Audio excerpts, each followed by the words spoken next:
You know what? I've been thinking a lot recently about something that doesn't get talked about that much in the speaking world. And it's not because it's controversial. It's also not because it's complicated. It's more that it's uncomfortable. And it's this: being a better speaker still isn't enough.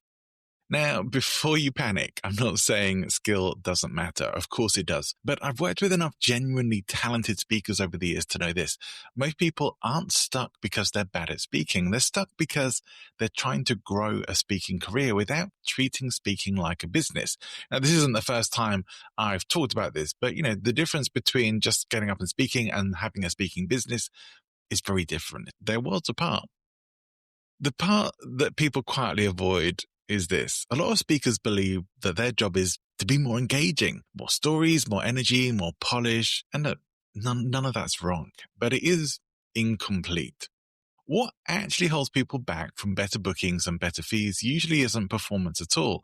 It's more to do with positioning, structure, and responsibility. So some people are just quietly hoping someone's going to spot their talent and open a door for them. For others who are hoping that their next talk might magically unlock more opportunities. And there's some who hope that their experience and qualifications should do all of the heavy lifting. Here's the hard truth. Hope is not a strategy. Should really say that several times over because this is so important to remember. Hope is not a strategy. It's a harsh sentence, but it is an honest one. This is the shift that changes everything. At some point, speakers who build sustainable careers make a subtle but very powerful shift. They stop trying to impress and they start solving something specific for someone specific. And that one shift can change everything. It changes how they design their talks. It changes how they talk about their work. It changes how people describe them when they're not in the room.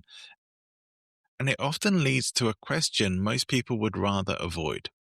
Do I actually want a speaking business or do I just want to be on stages? Now, they are not the same thing. This is usually where the work with my clients starts, not with confidence, not with content, but with clarity. We look at what already exists. We look at the talks, the abstracts, the messaging, the materials, not to criticize them, not to tear anything down, just to see where energy is leaking or where things have maybe become a bit fuzzy. And what we do then is we simplify, we sharpen, we make deliberate choices. Talk titles start doing the real work. Stories create proper moments that people will remember. Humor becomes purposeful rather than performative. An emotional range replaces forced confidence. And yes, we deal with the business side too. Clear goals, strong demos, simple pathways for decision makers, because speaking rarely lives on its own. It tends to live within a wider business ecosystem. Now, treating your speaking like a business changes how you show up. It means taking action before you feel ready. It means letting go of the work that you enjoy, but the stuff that doesn't really move the needle. It means choosing growth over comfort. And this is where some people quietly step back, not because they can't do the work, but because they're not really sure they want what comes with it. And that's okay. This is stepping into the unknown. It's directly challenging your inner imposter rather than negotiating with it when it arises. And that's not easy work. Most people think that standing still is neutral, and it isn't. Inaction is an active choice.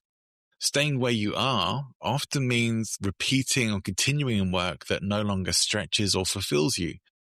Watching others seize opportunities and move ahead, opportunities that you could have had but convinced yourself you weren't ready for.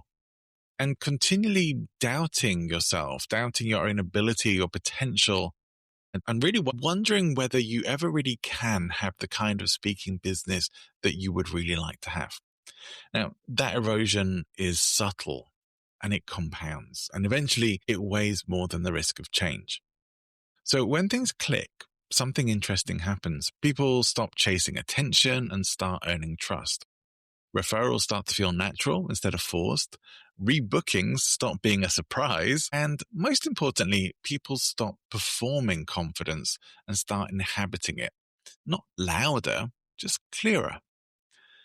And here's something I often say to my clients. Your job isn't just to wow people on stage. It's to serve them in a way that they'll remember.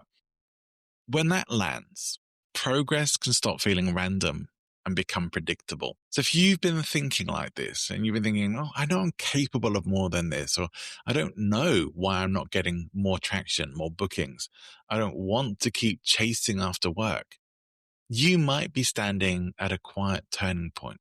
In fact, this might be the inflection point that transforms your whole future career, but you don't need to decide anything today.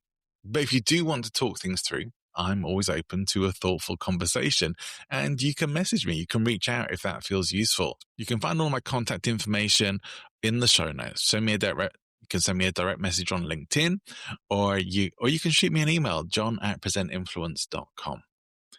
And if that's not what you're ready for right now, it's okay. Let the ideas sit for a while. Clarity has a way of arriving when it's ready. But at time of recording, we're at the start of the year, and you may be looking ahead to what you would like to achieve and where you would like to be by the end of the year. I know I have been, and I've been setting those goals and plans for myself as well. It stands to be an exciting year, and whatever expectations or plans you have for 2026, I hope you'll keep Present Influence as a companion along the way as well. And I would certainly like to know the exciting plans that you have for your own speaking career. For the meantime, wherever you're going, whatever you're doing, have an amazing rest of your day. And if you haven't already checked out my last episode with Stephen Puri about remote working and more productivity and flow when you work from home, I highly recommend it. We've never talked about remote working on the show before, but most of us in the speaking industry are working remotely, and we're not always working as productively and effectively as we could. So go and check that episode out. You'll be happy you did, and I'll see you next time.